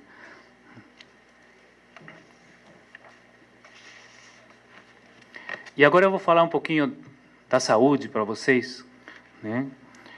E eu comecei a imaginar qual seria a saúde para o José de Castro, né? Tudo a partir daquela foto com a criança peruana, né? Eu imaginei que a saúde para José de Castro é uma saúde solidária e abrangente, feita do sorriso das crianças do Mangue e do Peru, das lutas das ligas camponesas que ele conheceu e apoiou, dos movimentos de libertação por dignidade no mundo todo nas décadas 50 e 60 que ele também conheceu, né? E é feita também dos intelectuais, artistas e cientistas da saúde, apaixonados por sociedades mais justas e recíprocas e bonitas, com os quais José de Castro compartilhava raivas, indignações, propostas, atos, saudades e impotências, já no exílio, por aquilo que ele descreveu como um absurdo. Não é possível, ele falava em relação à ditadura militar, como que esses caras vão fortalecer o mais atrasado que temos na sociedade, o autoritarismo, a desigualdade, o subdesenvolvimento, o privilégio de poucos que perpetua a dor de muitos. Ele escrevia assim. Ele achava isso um absurdo, por isso que Homens e Caranguejos é um romance tão intenso, porque ele escreveu isso na saudade e na dor do exílio, né? Ele não entendia, ele nunca conseguiu aquela volta que ele sonhava, né? Ele só voltou, como o livro dele se chama, como que é, do caixão? 7 palmos de terra e um caixão. 7 palmos de terra e um caixão. Ele voltou de Paris dentro do caixão. Ele nunca foi anistiado, né? Falei muito? 15 minutos, está bem.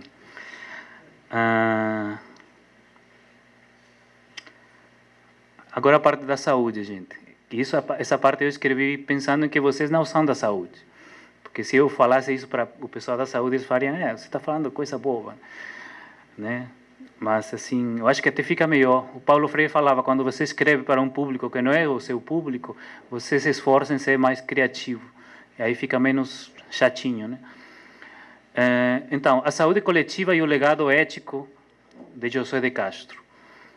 Do século de José de Castro, que eu gosto de chamar assim, o século de José de Castro, ao nosso, o campo da saúde pública, ou na sua versão brasileira, a saúde coletiva, né, diversificou-se e ampliou-se muito, seguindo as exigências de mudança e complexidade do mundo. Hoje somos um campo complexo, né? Aqui se falou muito de interfaces com outras disciplinas. O nosso campo da saúde coletiva é um campo eminentemente de interface, né? Que bebe das mais variadas disciplinas e campos do saber. Por exemplo, quando eu cheguei ao Brasil, eu fiz mestrado no Departamento de Grandes Endemias da Fiocruz, onde uma das linhas mais importantes de trabalho é a reflexão sobre espaço e doença, né?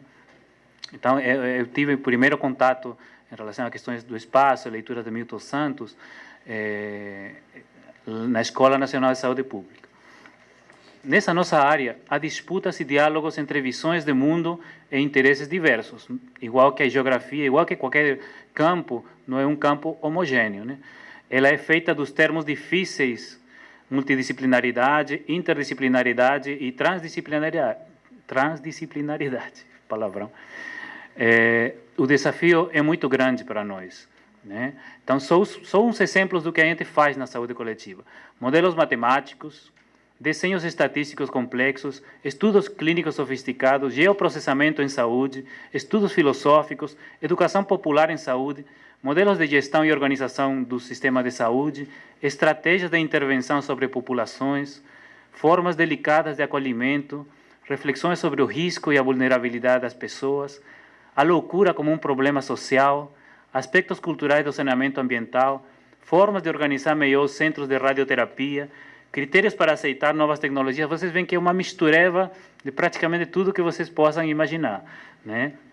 E os meus alunos da medicina falam que isso é muito fácil e muito simples, né? Para eles o difícil é se encontrar com o paciente, diagnosticar e dar o tratamento. Para nós isso é arroz com feijão, né? Eles já irão perceber no futuro que quando eles cheguem àquele ponto de que podem fazer o diagnóstico e o tratamento dos pacientes deles, é o arroz com feijão. Porque isso tudo só é possível se você organiza o resto, né?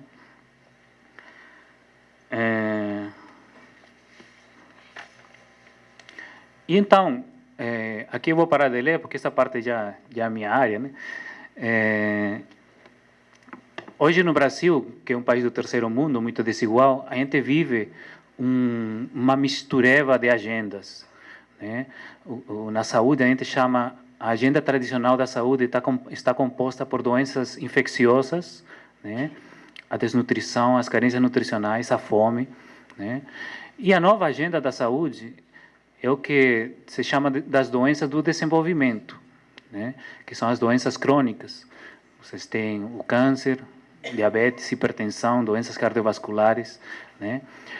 Então, nos países ricos, o maior desafio é enfrentar essas doenças crônicas que estão relacionadas ao comportamento das pessoas, né? Não é à toa que eu tenho certeza que dentre vocês tem pessoas que são taradas por Big Mac, né? Que são apaixonadas por um Big Mac, né? Porque desde pequenininhos vocês comeram um McLanche feliz, a sua consciência foi formada de uma forma muito inteligente pelo Ronald McDonald, que é o palhaço, né? E então os países ricos estão lidando com uma epidemia de obesidade incrível, doenças cardiovasculares em todos os grupos sociais, né? Só que no terceiro mundo, e o Brasil, apesar de que as elites tenham essa tendência a negar, nós estamos enfrentando tanto as doenças da antiga agenda como as da nova, né? E nós temos menos recursos, temos fuga de talentos, temos uma precariedade institucional, né? Os nossos cargos de saúde, em geral, são muito políticos, ou políticos no mau sentido, né? Então, a gente não consegue construir,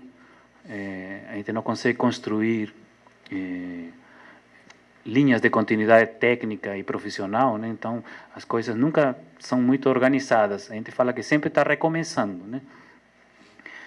Então, esse é um desafio importante que na época do Dr. José não existia, né? Uma outra coisa em relação à fome mesmo, a desnutrição, que tem o uso político da maioria no Brasil, o uso político nefasto, negativo, da maioria da situação nutricional no Brasil, é uma coisa muito chata e complicada que foi discutida aqui na conversa da tarde, né? Mas, de fato, sim, fatores macrosociais, eles estão influenciando positivamente as doenças da antiga agenda, quer dizer, tanto a desnutrição como as doenças infecciosas. Quando eu era estudante de medicina, tinha muita criança com diarreia, muita criança com pneumonia. Agora tem menos, mas tem menos, né? E agora estamos introduzindo um problema grave que já foi colocado aqui, que eu considero que é uma outra forma de fome, como o professor Rui já comentou, né? Que é a obesidade. Na verdade, a obesidade, ela reflete uma forma inadequada da alimentação, né?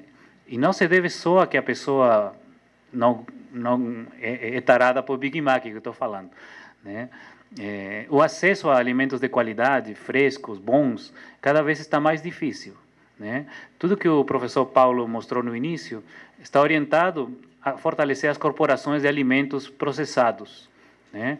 Está orientado a que vocês tenham muita mais facilidade de comprar um biscoito recheado de R$1,20, né, do que uma boa refeição adequada alimentarmente. Então, toda a população está sendo orientada a consumir esse tipo de alimentos e a gente não tem muita clareza do que esses alimentos contêm, né? Só para dar um exemplo para vocês, o chiquenito, o nugget, ele tem mais de 32 ingredientes, né? Dos quais, segundo um artigo que eu li, menos de 8% vem do frango.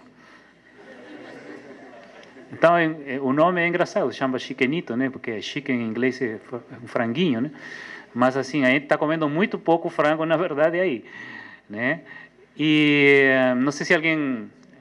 Eu convido vocês a assistirem um filme chamado Fast Food Nation, onde mostram uns laboratórios caprichados nas corporações de alimentos fast food, onde você tem aromatizantes e saborizantes para qualquer coisa que vocês possam imaginar, né? E mais ainda, os insumos, digamos, a carne de frango, o milho, a soja, eles são todos manipulados geneticamente ou com hormônios. Então, a gente, assim, vive hoje, eu escrevi no texto aqui, que a gente vive totalmente cercado, rodeado, encurralado, não tem quase para onde correr. Porque tudo que a gente comprar, ou tem agrotóxico, ou é modificado geneticamente, ou tem saborizantes que provavelmente vão produzir cânceres, a gente não sabe, né?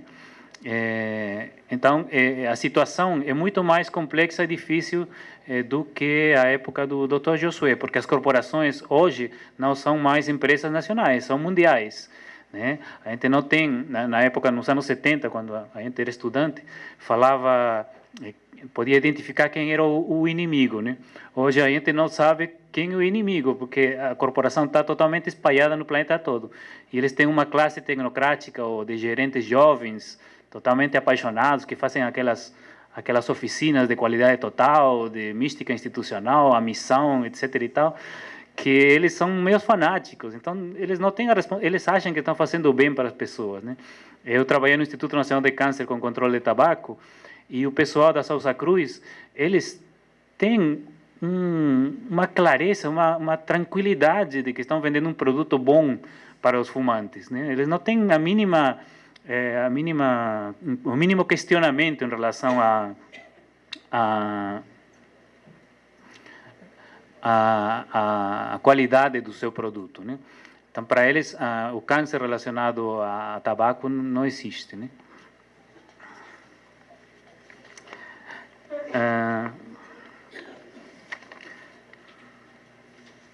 Então, só para fechar aqui, que já estou com 25 minutos, essas mesas mais longas são chatas porque a gente acaba se alongando mesmo. A nossa capacidade de síntese fica mermada, né?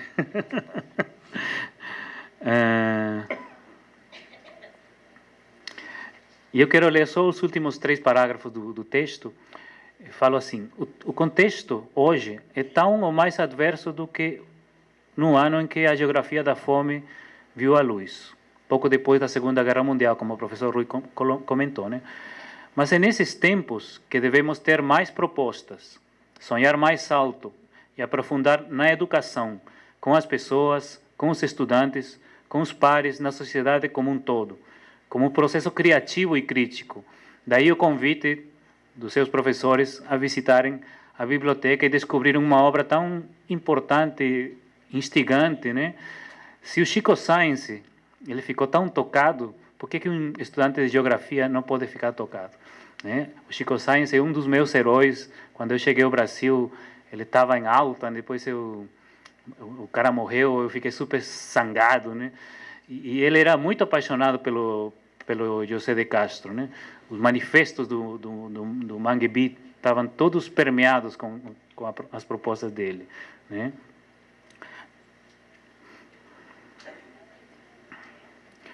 E aí tem uma agenda do José de Castro que eu queria deixar com vocês.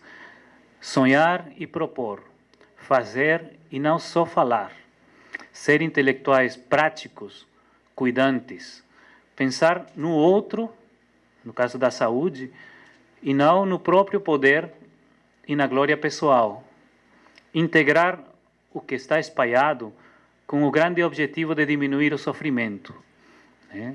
E aí eu estou falando como profissional da saúde, né? É provável que assim sejamos dignos não só do Dr. José de Castro e seu legado, mas dignos das pessoas simples, das crianças e adultos do Mangue, das periferias onde José de Castro encontrava energia, inspiração e aprendia da sabedoria popular no meio do sofrimento, da carência e da injustiça. Esperemos que o centenário seja, como tudo na vida e na obra do José de Castro, semente fecunda que ofereça frutos palpáveis. E os frutos principais, eu acho que estão na cabeça de cada um de vocês. caminhos a percorrer, colaborações e saídas. As crianças do Mangue, das periferias do mundo e das favelas do Peru, lembrando a foto do menininho com o Dr. Josué, elas irão agradecer a todos vocês. Obrigado.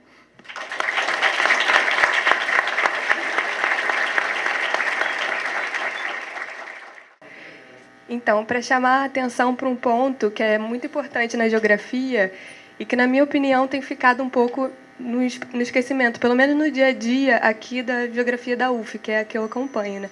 Que é a geografia da saúde. Porque eu acho que o Josué de Castro, ele, ao tratar da geografia da fome, da geopolítica da fome, ele está falando de uma geografia, não só de um ponto da fome, da questão nutricional, mas da geografia da saúde. E que tantos geógrafos já trabalharam, e autores tão importantes como o Maxor, Milton Santos, o Josué de Castro, e que hoje em dia eu vejo uma desconexão muito grande com a geografia. Eu não vejo muitos trabalhos sendo produzidos nesse ponto, e nem vejo a discussão aqui dentro da faculdade. E eu acho importante esse evento para poder mostrar essa conexão que tem entre a geografia e a saúde, e é um ponto muito importante. Eu acho que a saúde pública no Brasil carece muito de estudos geográficos. Então, eu acho muito importante. Queria até, de repente, fazer assim, uma proposta assim, de que isso seja mais discutido, de que, de repente, um grupo de estudo, ou até uma matéria, acho que uma matéria seria muito interessante aqui dentro da geografia, que aborde esse assunto. Eu acho muito importante e acho que deveria ser mais trabalhado. Eu, por exemplo, trabalho com saúde, e quando as pessoas veem que eu faço geografia, ninguém entende. Como é que você faz geografia e trabalha com doença? O que tem a ver? Mas você não faz biologia? Muitos poucos geógrafos hoje em dia acho que estão atuando nessa área, e é uma área muito importante de se atuar. Então, é isso. Lia. Lia, tá. Mais alguém quer? Mendel. Primeiramente, boa noite. Também saudar o evento, a organização da biblioteca, né?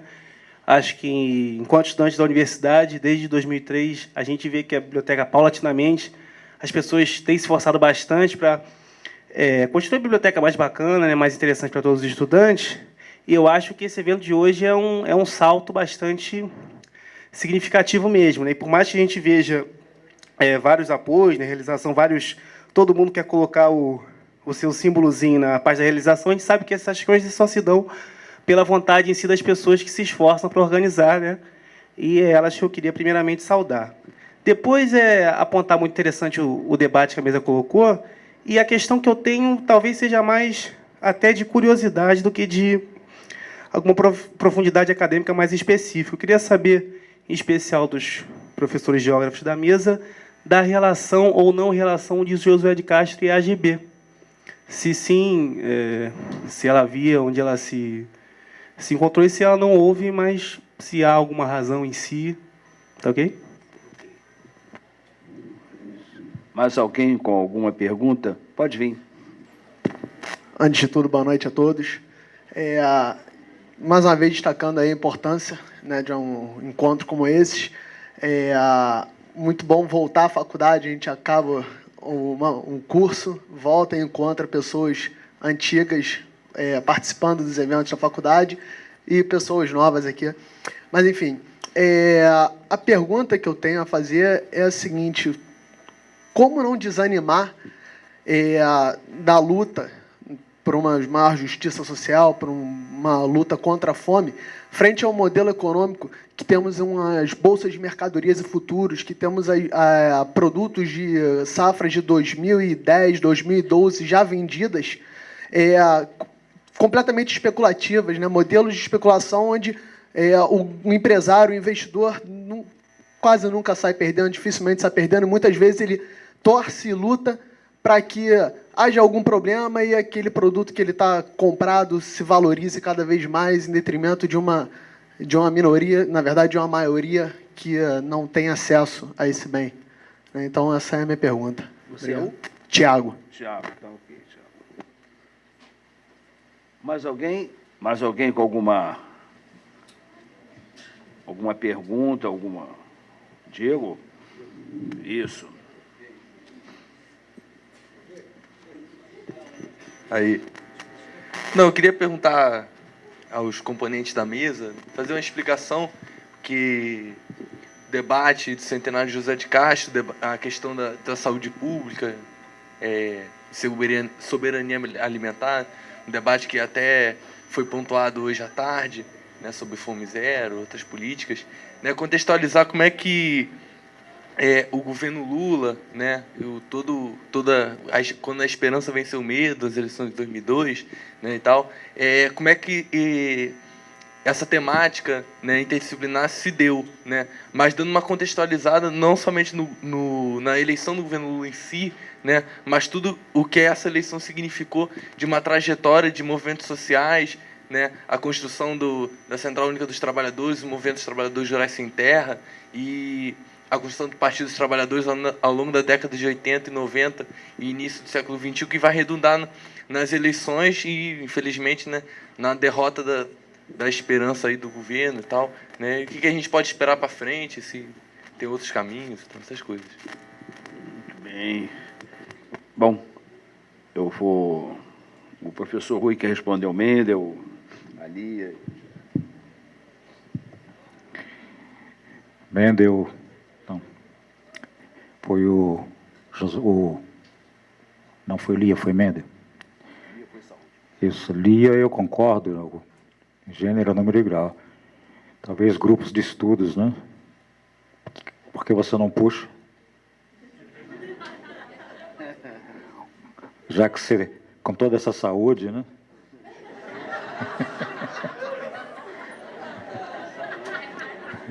E põe saúde nisso, né, Lia?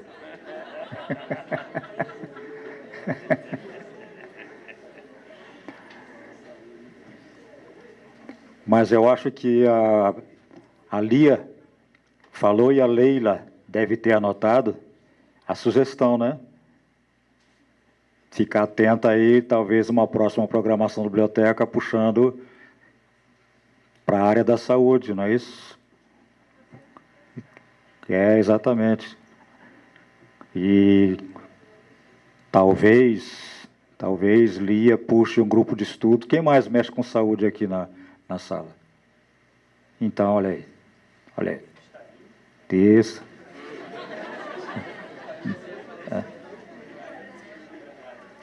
E se vocês fizerem a mesa de salgadinhos que tem lá na frente, eu participo do grupo de estudo.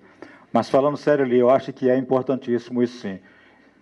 Mas há muitas defesas de dissertação, de mestrado, tese, doutorado na geografia, tem quase 50 cursos de pós-graduação hoje no Brasil, se dedicando a isso. Eu estive agora em Aracaju, e uma colega de lá fez a tese de doutorado dela sobre o estudo crítico do SUS lá no Estado. Foi um trabalho belíssimo e um debate enorme, muito interessante, mas há muitos trabalhos por aí. De repente, talvez faltasse aqui um pessoal mais interessado para fazer isso como monografia de graduação, não é? Fica aí a sugestão. Eu suponho que você já deve estar pensando nisso, não é isso? Stalin deve estar pensando também, né, Stalin, que está trabalhando na Oswaldo Cruz, de repente puxar, isso é um tema bom. Mendel Josué não participava dos fóruns da AGB. Pelo que eu disse antes, você percebeu que Josué e IBGE não se cruzavam muito. E naquela época a AGB era o feudo desses grupos oligárquicos que controlavam a geografia brasileira nos departamentos universitários, no IBGE.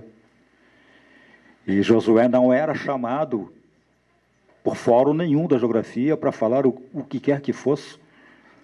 Na verdade, quando a gente conversava, eu pessoalmente, quando eu era estudante, fui conversar com os professores de geólogos mais antigos, de alto renome e tal, me lembro muito bem a resposta de alguns, mas o que acha de Josué?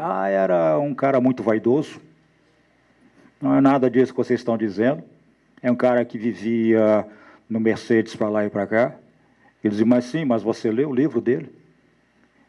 Você alguma vez participou de algum debate sobre fome no Brasil e ouviu pessoas falarem nele, tomarem-no como referência? Quer dizer, era uma geografia que não se envolvia.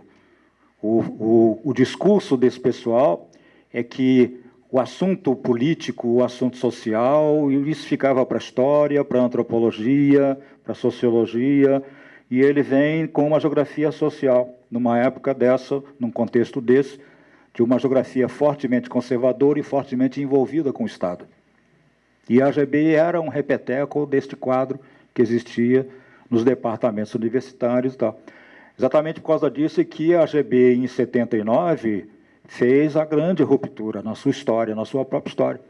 Não por acaso, não é 78, é a Assembleia de 79, que é o marco de mudança na trajetória da história da AGB. Não é isso? Exatamente hoje, os departamentos universitários até frequentam o ambiente da AGB, a AGB frequenta o ambiente dos departamentos universitários, estou incluindo aí o IBGE, mas sem grandes problemas para que um Josué de Castro participasse, até porque ele seria um dos primeiros a ser convidados. Há uma abertura de um encontro nacional de jogos, quanto mais está lá presente, porque a AGB hoje tem raízes muito relacionadas com o movimento organizado, movimento popular organizado. Então, este tema que nós estamos discutindo aqui, por exemplo, nos fóruns da AGB, discute-se bastante. Nem precisamos, nem eu nem o Paulinho, de lembrarmos aqui que a agricultura familiar ainda consegue sustentar o grosso da produção alimentícia no Brasil porque existe um MST. Porque no passado existiu uma liga camponesa, um movimento camponês organizado garantindo. Josué nunca participou, mas não foi o único dos geógrafos de expressão que... Milton era muito discriminado dentro da AGB, muito discriminado. Ele candidatou-se a presidente da AGB e o buchicho era como é que se vai deixar um sujeito desse, quer dizer, um baiano negro, ser presidente da AGB. Foi a direita organizada internamente da AGB da época, o Araújo, quem puxou a candidatura do Milton Santos. Por isso que às vezes a gente ficava meio estranhando os comportamentos do Milton no ambiente dos geógrafos da geografia brasileira, porque o Milton tinha muitos amigos da direitona. Esse Araújo que eu acabei de citar era uma pessoa interessante. Florestan Fernandes é preso. Araújo era tão da direita que ele tinha relação com os militares, coisa de cúpula. Araújo consegue furar o bloqueio da repressão militar, ele vai até a cadeia visitar o Florestan Fernandes, leva frutas, leva cigarro, por Florestan Fernandes, o Araújo. Quando Milton voltou do exterior, ele estava desempregado, com a mão no bolso e outra no bolso, com a mão na frente e outra atrás. Foi Araújo, foi a chamada direita brasileira que deu emprego ao Milton Santos. Levou para a USP, ele trabalhou lá, foi trabalhando em outros lugares, e assim sucessivamente. No caso, o Araújo foi quem puxou tudo isso. Mas vejam, Milton Santos já era uma pessoa conhecida, ele vivia no ambiente da AGB, estava sempre nos eventos da AGB. Milton foi presidente da AGB, mas embaixo de uma fortíssima discriminação. Josué de Castro nem permitiam que ele viesse, nem o convidavam. Infelizmente para nós, Josué não participou em momento nenhum da vida da AGB.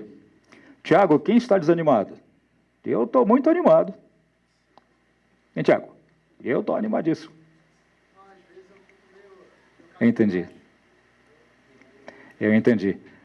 Mas eu tenho a impressão de que aquele estado de desânimo que dominou as pessoas mais lúcidas do mundo, digamos assim, para não usar a palavra esquerda, as mais lúcidas, né? As pessoas mais envolvidas, mais preocupadas, mais interessadas em entender o que está acontecendo e mais se envolver com o que está acontecendo no sentido de que aconteça de um modo melhor e cada vez melhor, aquele estado de desânimo que aconteceu, eu tenho a impressão de que a gente está começando a se refazer disso rapidamente.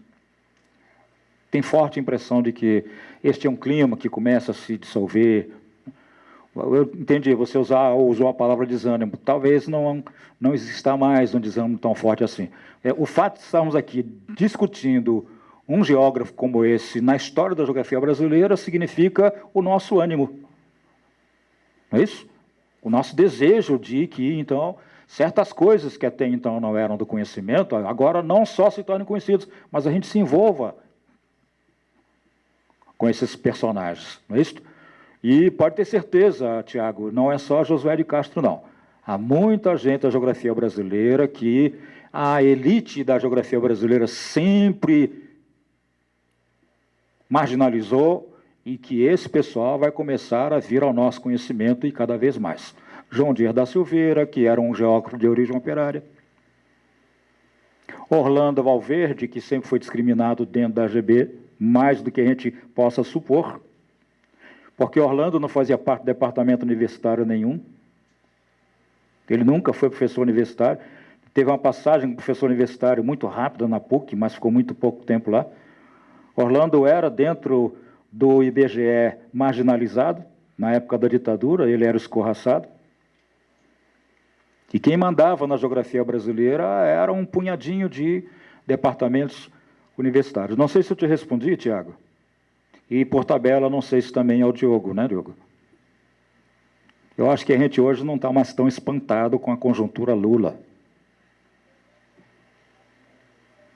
Eu li uma reportagem numa revista da direita, que é a Veja, da semana passada, e a Veja nos informava, ela fez um levantamento estatístico sobre a situação do ensino e tal. Na verdade, queria fazer uma reportagem usando a crise do ensino como escudo para cair de pau em cima dos livros didáticos de geografia e de história, por serem de esquerda. Mas ela deu uma informação interessante, né, que Lula só tem prestígio no ambiente dos professores das escolas, não é das universidades. Em no máximo 30% dos professores. Eu me lembro muito bem que ainda hoje está na minha cabeça essa ideia. Havia uma oposição forte à ditadura militar, e esta oposição começou lá nos professores das escolas, convivendo lá nas escolas com uma conjuntura bastante negativa do ponto de vista não só do seu salário, mas de condição de trabalho, de prestígio, de credibilidade, de ânimo das pessoas. E ali começou, para mim, uma mudança no quadro espiritual, digamos assim, não é isto? Da política brasileira, a partir dos professores, a partir da escola. Eu tenho a impressão de que daí é que vai para os cursinhos, e é da escola e dos cursinhos que chega aqui através dos alunos que vêm para cá vindos das escolas dos cursinhos. E aí os professores universitários começam também a se sentir estimulados, e vai num crescendo. Não sei, Diogo, se eu diria que é uma sequência que começa a se ver acontecendo de novo, mas eu tenho a impressão de que é exatamente isso. Aquele torpor, não é isso? Aquele estado de desânimo, de, poxa, mas então, traidor. Quer dizer, não se preocupa mais ninguém em chamar Lula de traidor. Lula é isso aí, todo mundo sabe o que ele está fazendo, não é isso? Quer dizer, reforma agrária não está acontecendo. Bolsa Família é uma medida de permanência no poder durante o tempo mais prolongado possível. Não fora isso, e o criador verdadeiro de tudo isso não teria abandonado o governo Lula, denunciando exatamente o abandono do projeto inicial. Estou falando do Frei Beto. Ele foi o criador disto. O propósito era um Bolsa Família colado com uma reforma agrária, colado com uma reforma da educação, tudo isso integrado. Na verdade, o que existe é uma política que pega o dinheiro federal e distribui à população do interior e das cidades brasileiras, mas através dos prefeitos. Bom, isso aí, na história política brasileira, sempre teve um nome. É organizar o caciquismo, é organizar a oligarquia, é organizar o coronelismo, e assim sucessivamente. Bom, as estatísticas de popularidade do Lula estão aí demonstrando, mas nós que temos cabelos brancos, então nós temos um pouco mais de memória, até para um pouco mais para trás no tempo, nós sabemos que os militares tinham um alto prestígio popular. Alguém que fizesse uma enquete naquela época para saber o que o povo achava dos governos militares, aquela estabilidade econômica, empregatícia, etc. e tal, os caras tinham altíssima popularidade. Quer dizer, esse tipo de coisa que nos preocupava, em resumo, Tiago, Diogo, é isso que eu quero dizer, ó, isso aí a gente já está começando a deixar para trás e ir para frente. É isso? Esse país tem muitas coisas sérias, o Josué está mostrando aí. Quer dizer, a fome oculta na face urbana, agora a gente começa a ver isso com uma transparência muito grande, porque a crise da saúde, Lia, começa a revelar. Quando uma coisa começa a revelar uma realidade, até então oculta aos nossos olhos, outras que estão ligadas começam também a ir puxando, porque a realidade é uma realidade em cadeia, e é isso que começa a acontecer, eu tenho impressão.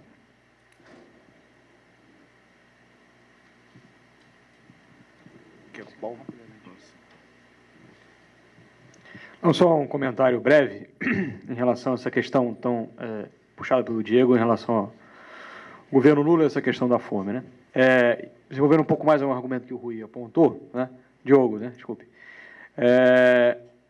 Acho que é importante ter clareza das mudanças que ocorreram nesse processo, né? Quer dizer, o desenho inicial, né, da política de combate à fome e à pobreza proposta antes ainda do governo Lula, né, ainda, né, na preparação desse processo, era um processo que trabalhava articuladamente reforma agrária,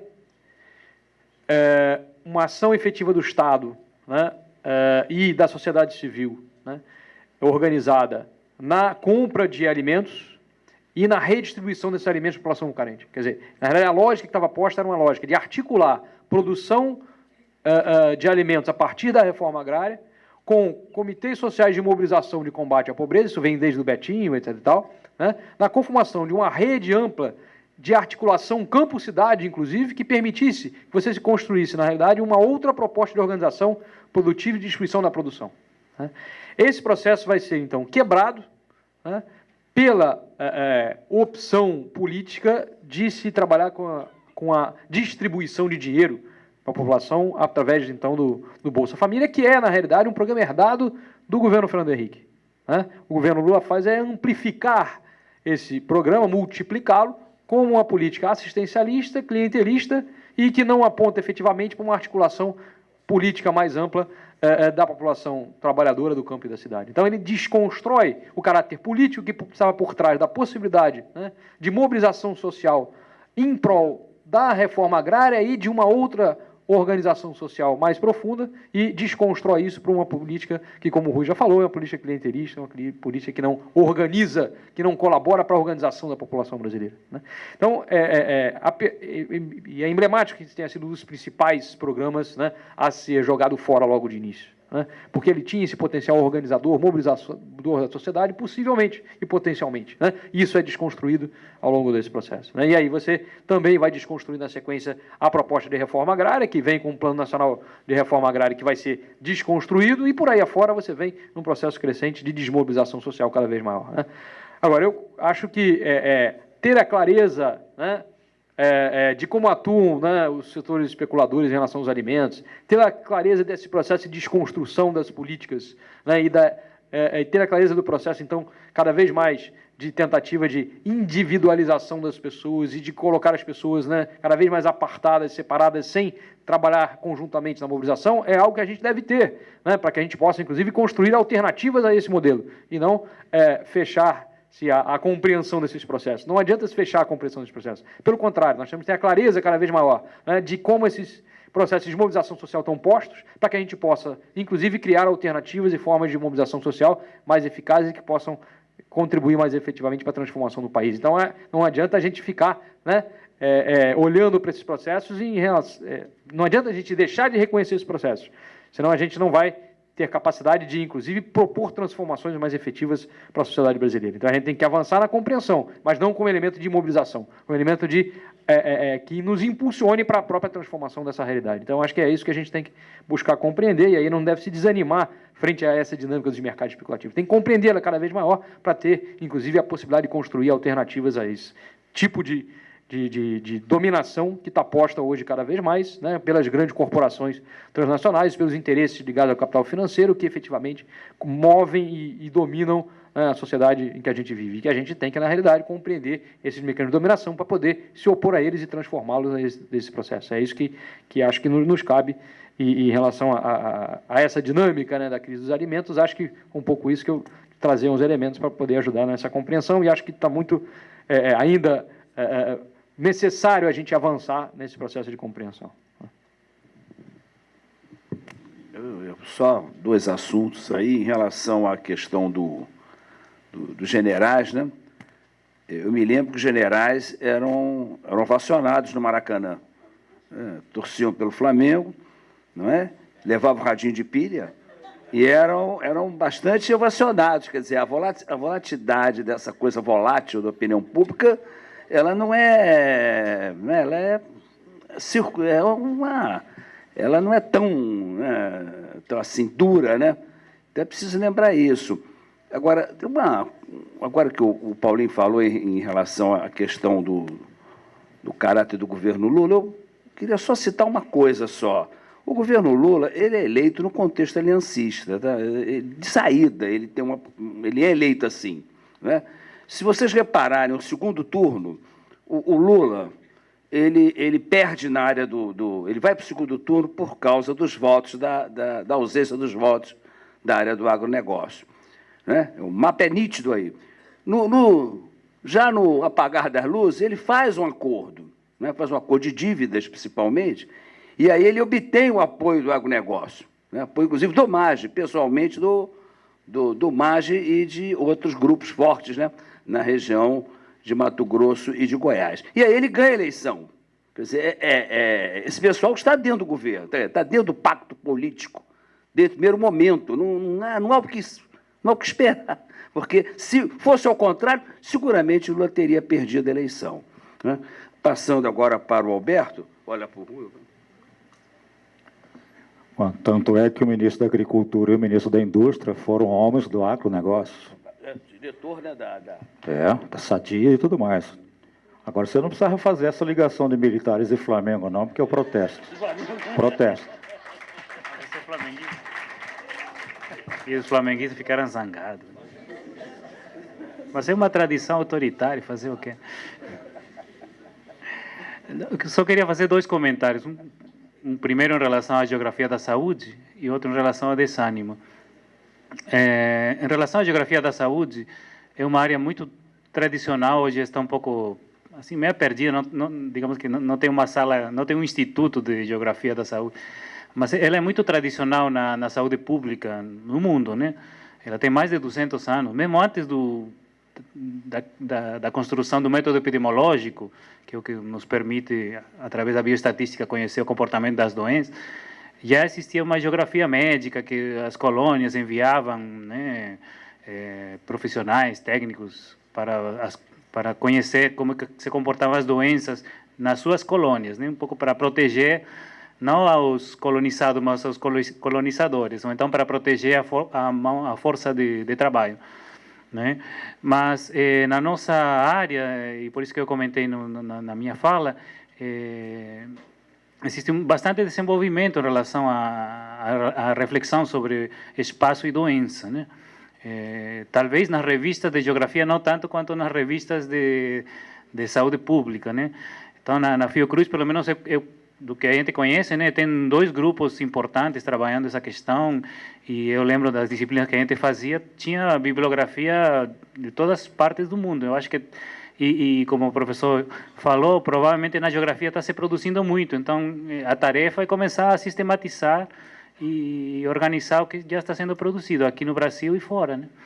E em relação ao desânimo, eu confesso que aqui na UF, estou 2 anos na UF, estou mais desanimado do que antes, porque a universidade, pelo menos aqui no Rio, né, a gente fica meio condenado a ficar meio isolado.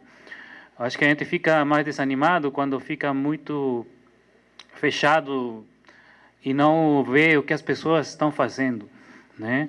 Eu tenho a sorte de participar de uma rede de educação popular em saúde no Brasil todo, e a gente permanentemente se alimenta das experiências locais que estão acontecendo em diversas coisas, e é muita coisa que está sendo feita, né?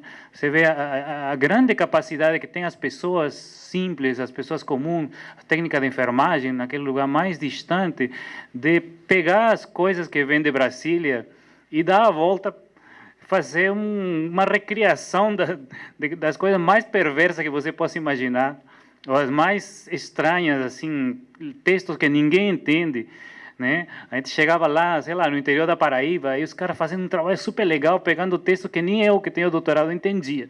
Porque eles pegam, usam para poder construir coisas bacanas, entendeu? Eu acho que não é...